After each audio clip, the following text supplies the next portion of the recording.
Ladies and gentlemen, let me tell you something that could shift the entire course of your life today. If you are not educating yourself daily, you're not evolving, you're just existing. And if you don't know how to stay calm in the process, life will turn your mind into chaos. Greatness is not inherited, it is developed daily.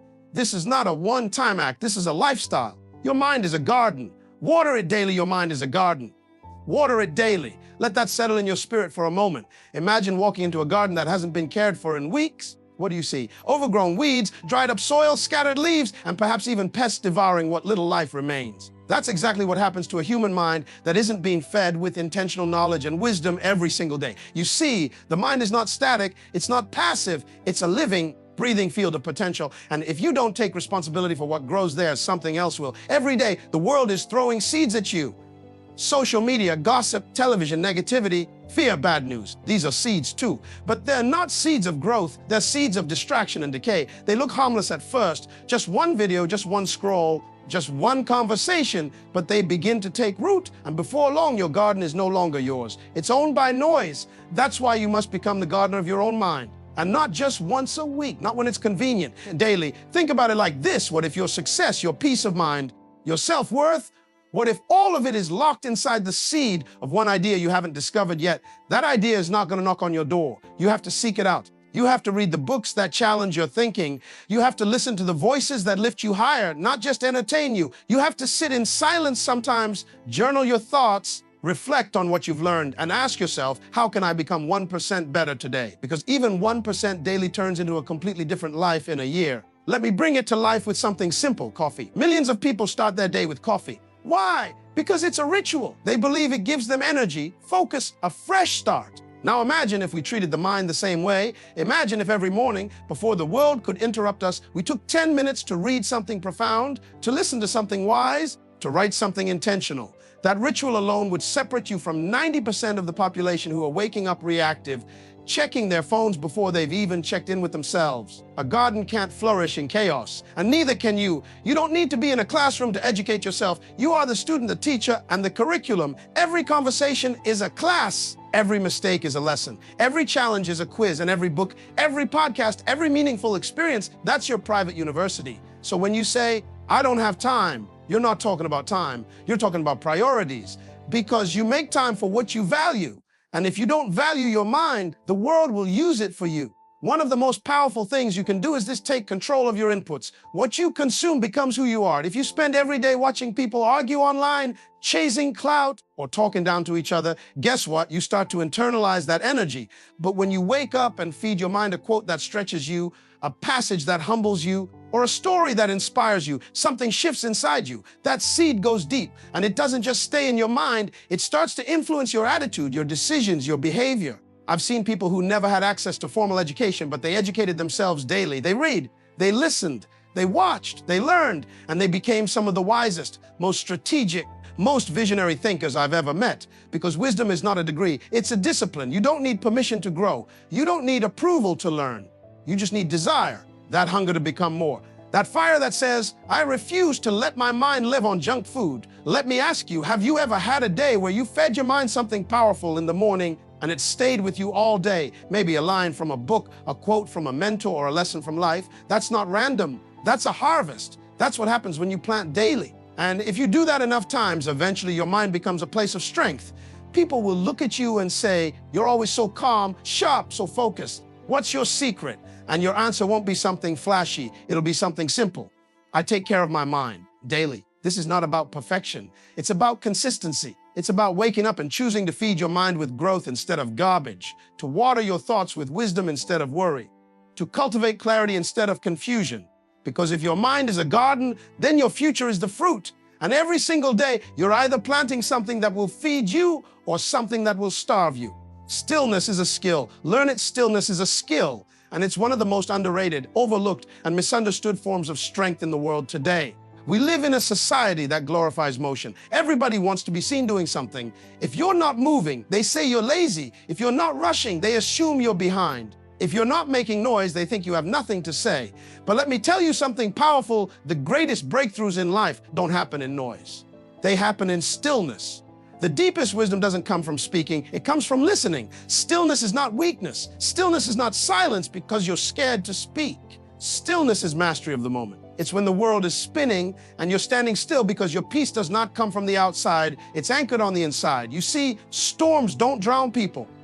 Panic does. When the waves are crashing and the wind is roaring, it's not the water around the boat that sinks it, it's the water that gets inside. Stillness is how you keep the storm out of your spirit. Every single day, you're being pulled in 1,000 directions. Notifications, deadlines, demands, expectations. People need your attention. Your job needs your energy. Your family needs your presence. And if you don't know how to pull back and create space between your spirit and all that noise, life will run you like a machine until you burn out. But when you cultivate stillness, you become a master of energy, not a slave to urgency. You start to discern the difference between what is urgent and what is important. Think of your mind like a glass of water filled with dirt. If you shake it, the water gets muddy. You can't see through it.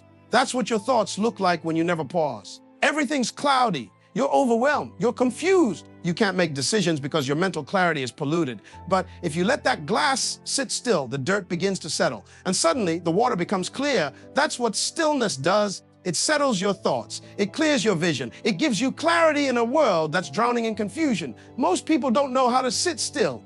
You put them in a quiet room for 5 minutes and their mind starts racing. The silence becomes loud. Why? Because we've been trained to be addicted to motion, addicted to distraction. We don't feel alive unless something is buzzing or blinking or vibrating. But the most powerful people are not the ones who react to everything. They're the ones who know how to wait, observe, breathe, and act when it's time. That's wisdoming. That's power. I remember talking to a man once who ran several successful companies. People would ask him, "How are you always so calm when things go wrong?" And his answer was simple. He said, "I never make decisions from chaos." He learned the art of pulling away, turning off the noise, getting still, and then listening, not just to the world, but to his own spirit.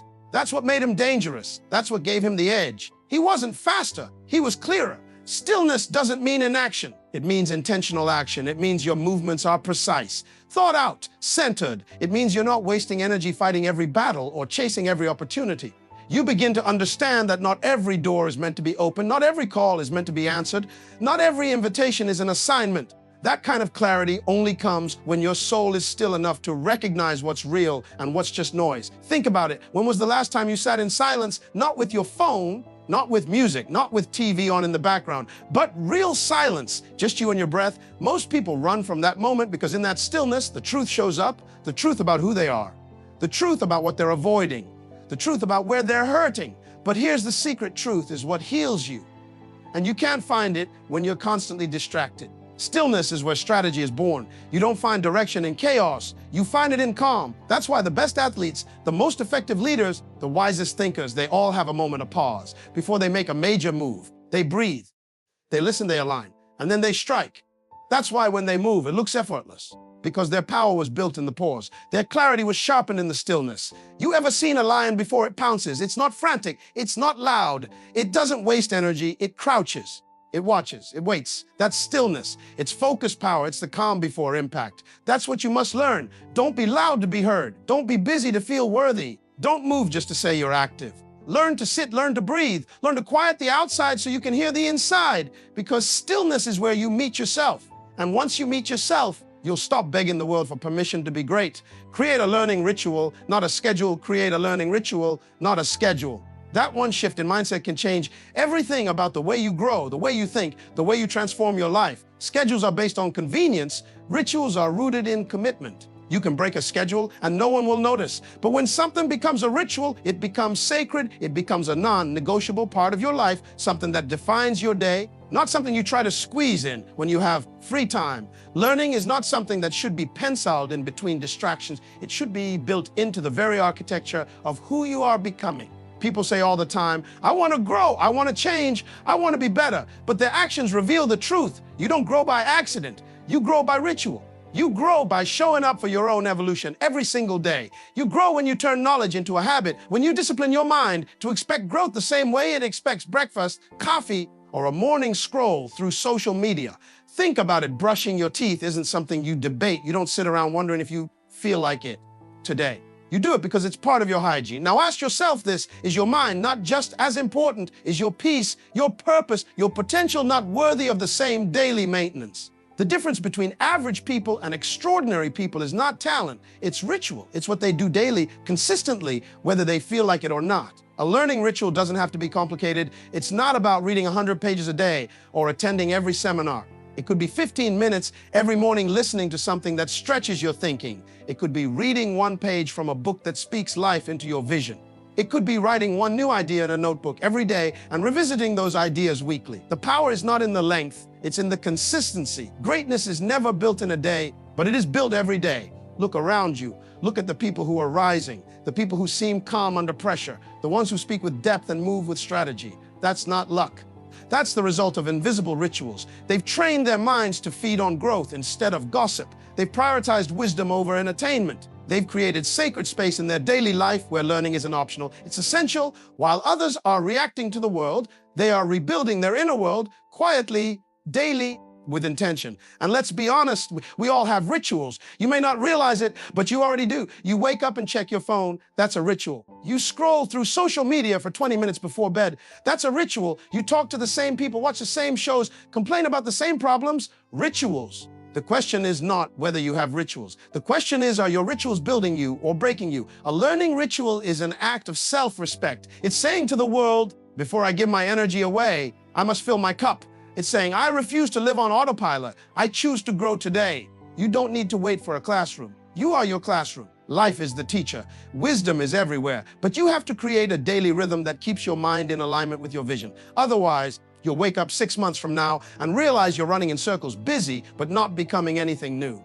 Imagine this: a young man wakes up every morning, and before the world gets to him, he sits quietly for 10 minutes. He reads one powerful paragraph, maybe listens to 5 minutes of a message that challenges his perspective. He writes down one question to reflect on during the day. That's it. That's his ritual. It doesn't sound like much, but after 30 days, he's processed 30 life-changing ideas. After a year, that's 365 intentional moments of growth. And in the process, something deeper begins to happen. His mind becomes sharper, his emotions more balanced, his decisions more precise. People begin to notice. He speaks with more clarity. He carries himself with more confidence, not because of what he knows, but because of what he practices. Discipline creates difference. That's what a learning ritual does. It turns your growth into a lifestyle. It transforms your mind into a weapon. It protects your peace because it gives you perspective. When the world gets loud, you're not shaken because you've trained your mind to stay focused. When stress hits, you're not overwhelmed because you've been building emotional muscle in the quiet. When opportunity knocks, you're ready because you've been preparing in the dark. And here's the beauty: you don't have to be perfect. You just have to be consistent. You might miss a day, that's okay. Just don't miss your life. Every time you show up for your learning ritual, you're casting a vote for the person you're becoming. Every moment you invest in your mind is a deposit into your destiny. You don't rise by chance, you rise by rhythm. And rhythm starts with one decision to make growth a daily, sacred, unstoppable ritual. Protect your inputs like your future depends on it. Because it does. Your life is a reflection of what you continuously feed your mind, your heart, and your soul. Every day, the world throws information at you: news, social media, toxic conversations, entertainment with no meaning, and distractions dressed up like opportunities. But not everything that enters your ears deserves a place in your mind. Not every voice that speaks to you deserves your attention. Not every headline, every post, every opinion should have the power to shape your reality. The truth is, your destiny is too valuable to be shaped by garbage. Let me paint the picture this way. Imagine your mind is like a vault, a sacred place where your thoughts, beliefs, values, and ideas are stored. Now, picture someone walking in and dumping trash inside every single day: negative news, gossip, doubt, fear, jealousy, confusion. If you saw someone doing that to your house, you'd stop them. You'd lock the doors. You'd say, you don't belong here. But why is it that when it comes to our minds, we leave the gates wide open? Why is it that we let anything in as long as it's trending, viral, or entertaining? Just because it's popular doesn't mean it's purposeful. Protecting your inputs means being intentional about what you allow to feed your thoughts. Because what feeds you forms you. What you watch, what you listen to, who you talk to, what you read, these are not just passive moments. These are seeds that grow into belief systems that shape your decisions, and decisions that ultimately build or break your future. Let's bring it closer. Think of your phone. Every notification you open, every reel you scroll, every podcast you click, that's an input. And the average person spends hours consuming content without filtering it. Would you eat random food off the street without knowing what's in it? No. But you'll let your mind digest anything. That's like putting poison in your system and wondering why your mindset is sick. You can't expect a peaceful life when your daily diet is full of noise. Here's something powerful.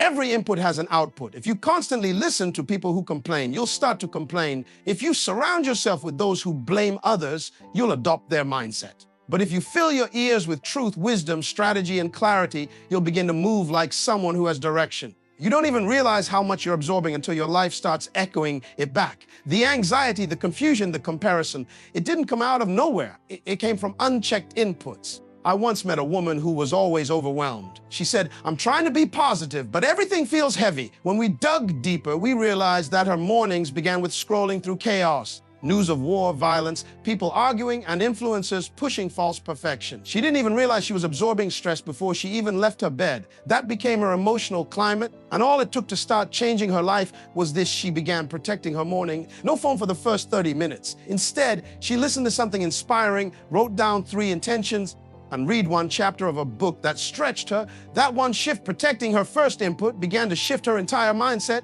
You don't have to block out the whole world, but you do have to curate your world. You are the gatekeeper, and gatekeepers don't apologize for protecting what's valuable.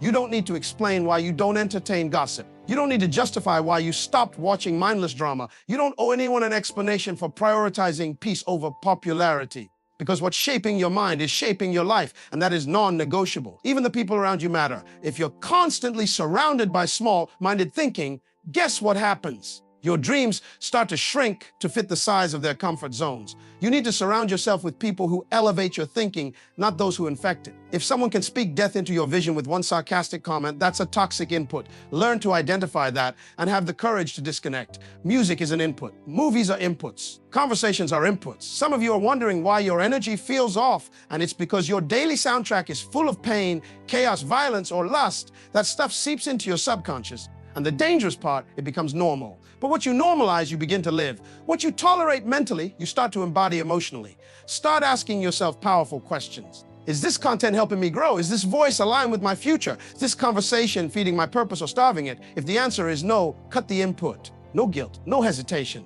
Protecting your inputs isn't about isolation, it's about elevation. You're not disconnecting from the world, you're reconnecting with your vision. When you begin to protect your inputs, everything changes. Your mind becomes clearer, your decisions become sharper, your emotions become steadier, your conversations become deeper.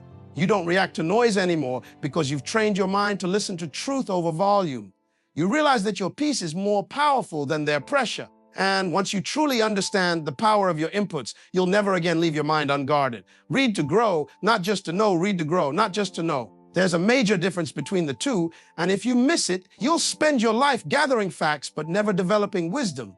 You'll know quotes but not character. You'll memorize principles but never practice them. Knowledge without application is like seeds that never get planted. They look good in your hand, but they can't change your life. Too many people are addicted to information but allergic to transformation. They read for claps, for conversation, for comparison, but not for change. Reading isn't about looking smart.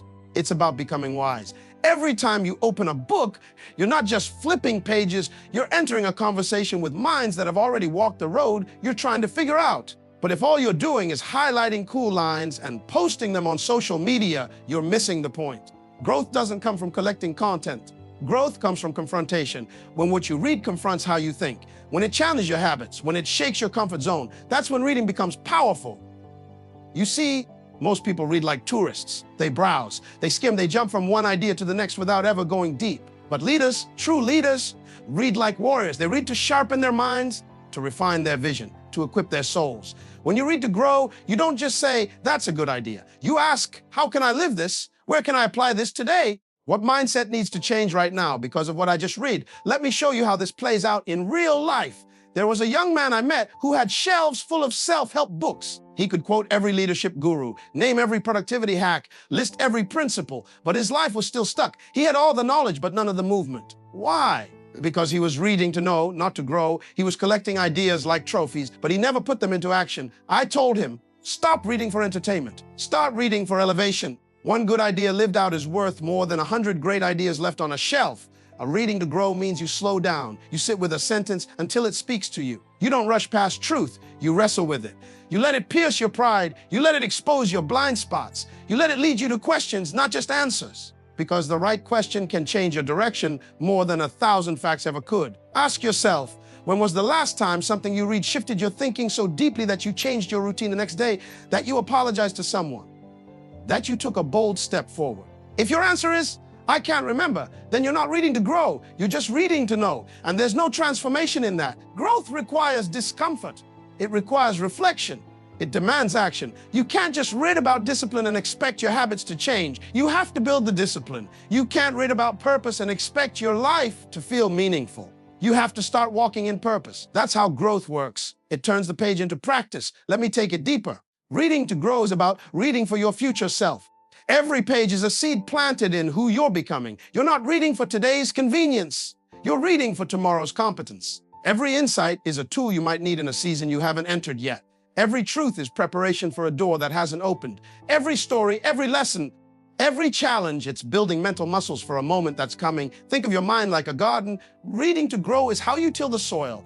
You remove weeds of ignorance. You plant seeds of clarity. You water them with repetition. And over time, fruit starts to appear. Fruit in your decisions, your relationships, your leadership, your peace. But if you don't engage with the process, you can't expect the harvest. Growth is not a microwave, it's a mindset. And the way you read reveals the way you think. Some people say, I don't have time to read, but they spend hours scrolling, watching, reacting to noise. It's not about time. It's about priority. It's about deciding that your mind is worth investing in, that your calling is worth preparing for, that your future is worth the inconvenience of growth. Because yes, it's easier to be entertained than educated. It's easier to repeat what others say than to develop your own convictions. But ease has never produced greatness. When you read to grow, you stop treating books like decoration. You treat them like weapons. You walk into every chapter saying, what can I use from this? You highlight, not to impress, but to internalize. You read the same paragraph 10 times if it has the power to break your excuses. You write notes in the margins. You talk to the text. You let the truth fight your laziness, your fear, your doubt. You let it train your mind to believe bigger, think sharper, love deeper. Because the greatest shift you can ever make is when learning becomes a lifestyle, not a task.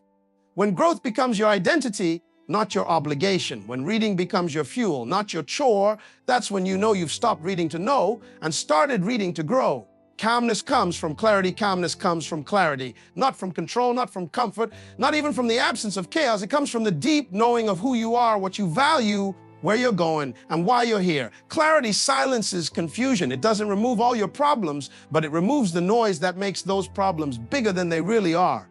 You can walk through a storm and still carry peace, not because the wind stopped blowing, but because your direction is clear. You can sit in the middle of a crisis and still be composed, not because it's easy, but because you know exactly what matters and what doesn't. Most people are overwhelmed, not because life is too hard, but because their vision is too blurry. They're chasing too many things, listening to too many voices, comparing themselves to too many timelines. And they wonder why they can't sleep at night. The weight isn't in the workload, it's in the mental clutter, it's in the what ifs, the should haves, the maybe I should try this syndrome. Clarity cuts through all that. Clarity tells you, this is who I am. This is what I'm building. This is what I will no longer tolerate. And that is the birthplace of calm. Imagine standing in a crowded room with hundreds of people talking all at once. That's what an unclear mind feels like. Now picture someone walking in with a microphone and saying your name with authority. Instantly, your attention shifts, the noise fades. That's what clarity does. It doesn't always remove the noise, but it gives your focus a voice louder than the confusion. And once you've heard that voice, you no longer chase after every opportunity or panic at every problem. You learn how to say no without guilt. You learn how to wait without anxiety. You learn how to stand still and still move forward because you're not driven by pressure, you're driven by purpose. I remember a young man who came to me saying, I feel like I'm drowning in my own thoughts. I'm trying to do everything right, but I still feel behind. I asked him, what are you actually working toward? He said, success? I said, what does that mean? He paused, then stumbled, then admitted, I don't really know. That's the problem. You can't feel calm trying to chase a target you've never defined. You can't rest when your mind is in constant search mode, jumping from one version of success to another. Clarity begins when you define the win for you, not for the algorithm, not for the culture, not for the people around you who don't even live your life, but for you. Some of you are tired, not because you're weak, but because you've been running on someone else's track. You've been building someone else's version of a dream. You've been checking boxes that don't lead to your fulfillment. And your soul knows it. That inner tension, That unrest, it's not burnout from work, it's burnout from misalignment. The moment you realign with who you are and why you're here, peace starts showing up again. That's the power of clarity. On the surface, it may be wild waves crashing, wind roaring. But if you dive deep enough, it's calm, still, quiet. Your life might look like waves right now, but if you can learn to live from a deeper place, a place of purpose and focus, you can carry calm in the chaos. You can be grounded even when everything around you is shaking. You don't need the storm to stop. You just need to know your anchor. Clarity also comes from asking better questions. Questions like, what season am I in? What's really mine to carry right now? What's the one thing I need to focus on this week? These questions remove the excess. They help you stop bleeding energy into things that don't matter. You don't need 20 goals. You need one direction. You don't need approval from everyone. You need alignment with yourself. You don't need to control the outcome. You need to be clear on your intention. When you live like that, peace starts to follow you. Not because life is perfect, but because you've decided to live on purpose. There's a woman I know who wakes up every morning, and the first thing she does is write down her non-negotiables. Today, I will protect my energy. Today, I will only give my time to what aligns. Today, I will move in clarity. That simple practice changed her entire life. She used to be someone who reacted to everything: people's opinions, missed opportunities, unexpected problems. But now she moves with authority because clarity creates rhythm. It becomes your compass. And a person with a compass doesn't need to chase, they just need to move. You don't get calm by trying to make everything around you peaceful. That's impossible. You get calm by getting clear on who you are in the storm. You get calm by trusting that your path doesn't have to look like anyone else's. You get calm by deciding that confusion is no longer your narrative, distraction is no longer your culture, and comparison is no longer your compass. You get calm when your direction is non-negotiable, even if your environment isn't predictable. And the best part, clarity isn't found in chaos. It's chosen through consistency, through daily stillness, through intentional decisions, through asking the hard questions and living the real answers, through silence that reveals your truth more than noise ever could. Teach what you learn, teach what you learn. Because true understanding isn't proven in your silence. It's proven in your ability to explain it, to live it, and to empower others through it. Learning without teaching is like inhaling without ever exhaling. You're full of potential, but you're not releasing it. You become spiritually and mentally bloated with knowledge, yet paralyzed in purpose. The moment you teach, even if it's to one person, even if it's to yourself in the mirror, something powerful happens. What you've learned begins to transform from theory into revelation, from head knowledge into heart conviction, from information into impartation. Look at everyday life. A mother who learns how to heal from her pain can now teach her children how to deal with rejection. A young man who learns the power of discipline in his finances can now teach his little brother how to break generational cycles. A woman who reads about emotional intelligence doesn't just grow herself. She starts teaching her circle how to handle conflict, how to listen better, how to respond instead of react. The moment you teach what you've learned, the ripple effect begins. You don't need a stage to teach. You don't need a title. You don't need a microphone. All you need is a mindset that says, everything I'm learning is not just for me. It's for someone connected to me, someone who may never read that book, but will hear it through my life. Someone who may never meet that mentor, but will experience the wisdom through my actions. You don't teach just with words. You teach with how you respond when you're angry. You teach by how you apologize when you're wrong. You teach by how you speak when others are silent. Your life becomes a classroom. Most people think, I'm not ready to teach. I'm still figuring it out. That's a lie that keeps generations stuck. You don't teach because you have it all together. You teach because you've gained something valuable, even if it's small, and you refuse to bury it. You say, I may not know it all, but what I've learned, I'm going to pass on. That's how movements start. That's how transformation multiplies. Not by the perfect, but by the willing. I remember meeting a man who struggled with addiction for over a decade. He went through the darkest valleys of self-destruction, shame, and failure. But when he got clean, he didn't just hide his testimony, he turned it into his message. He started mentoring young men who were about to take the same path he escaped. He said something I'll never forget. I wasted too many years for this lesson to die with me. That's the spirit of a teacher. Someone who says, my scars will be someone else's survival guide. My pain will become someone else's preparation. You might be thinking, but what if I mess it up? What if I say the wrong thing? Here's the truth. Teaching doesn't mean preaching perfection. It means being a vessel. It means offering what you've learned with humility, with honesty, and with the heart to help. Even when your voice trembles, even when your past tries to disqualify you. Teach anyway, because what you teach might save someone from a pit you barely survived. You want to know why teaching is powerful? Because it forces you to reflect. It forces you to dig deeper into what you thought you knew. When you try to explain something to someone else, you have to confront whether or not you actually believe it yourself. That pressure creates mastery. That tension sharpens your thinking. That moment of responsibility forces you to rise higher. Think of it like this. If you learn something and never teach it, it becomes dormant. But when you teach, the energy of what you learn gets activated. It flows, it connects, it breathes life into someone else's dry bones. That's why some of the most impactful people in the world weren't the most educated. They were just the most intentional. They learned something, and instead of hoarding it, they shared it.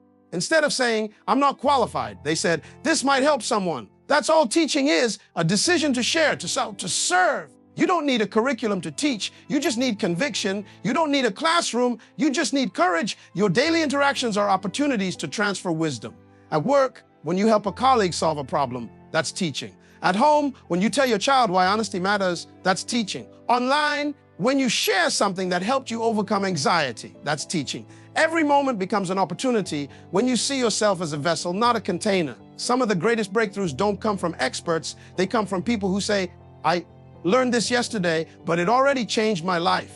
Let me share it with you. That transparency is what reaches people, not polished speeches, not perfect diagrams, just raw, real life lessons delivered with compassion. Even teaching yourself is powerful.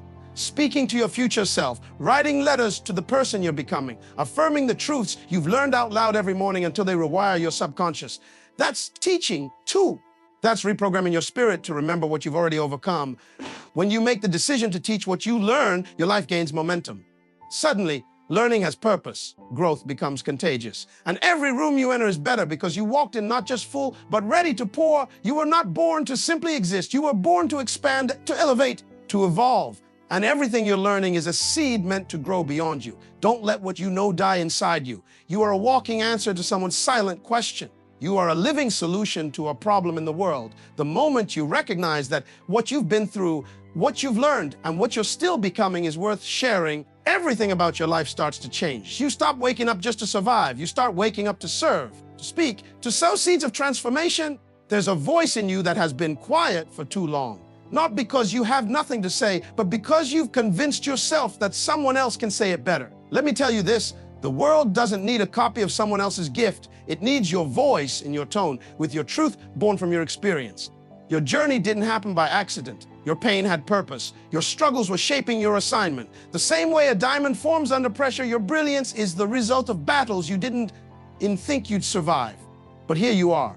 And now it's time to shine with intention. There's a quote that says, your talent is God's gift to you. What you do with it is your gift back to the world. Every time you take what you've learned and turn it into light for someone else, you honor your journey. Every time you teach what nearly broke you, you turn pain into purpose. Every time you speak the wisdom you fought hard to gain, you give others permission to rise. Don't underestimate the power of one decision, the decision to show up boldly, to say, I may not have it all figured out, but I refuse to stay silent. I refuse to let fear keep me on mute. I refuse to let doubt sit in the driver's seat of my destiny. Speak, even if your voice shakes. Teach, even if your story still has scars. Shine, even if the world isn't ready, because your readiness is greater than their recognition.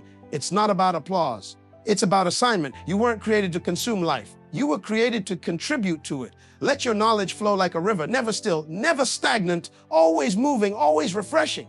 Don't wait until you're perfect to give what you have. The impact isn't in your perfection, it's in your presence. Your consistent choice to pour what's inside of you into the world around you is what creates legacy. You see, people don't follow titles, they follow transformation. People don't connect with information, they connect with authentic energy. When you speak from a place of realness, when you teach from your lived truth, people listen not just with their ears, they listen with their hearts. They remember how you made them feel. They remember the fire in your conviction.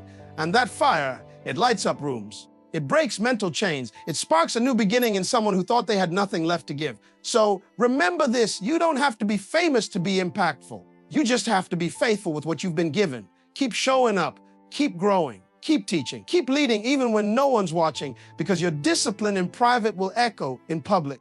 One day someone will say, because you spoke, I found my strength. Because you taught, I saw my potential. Because you believed, I didn't give up. Greatness isn't about how loud you are. It's about how many lives are better because you refuse to stay quiet. Keep planting seeds of wisdom. Keep watering souls with truth. Keep living out the lesson you learned in the dark, because there's a whole world waiting to grow in your light. The fire inside you is not just for warmth, it's for wild transformation. You were born for such a time as this. Don't just walk into rooms, shift the atmosphere. Don't just gather knowledge, become the evidence. You're not just a student of life, you are a teacher of legacy. And that, my friend, is how you live unstoppable.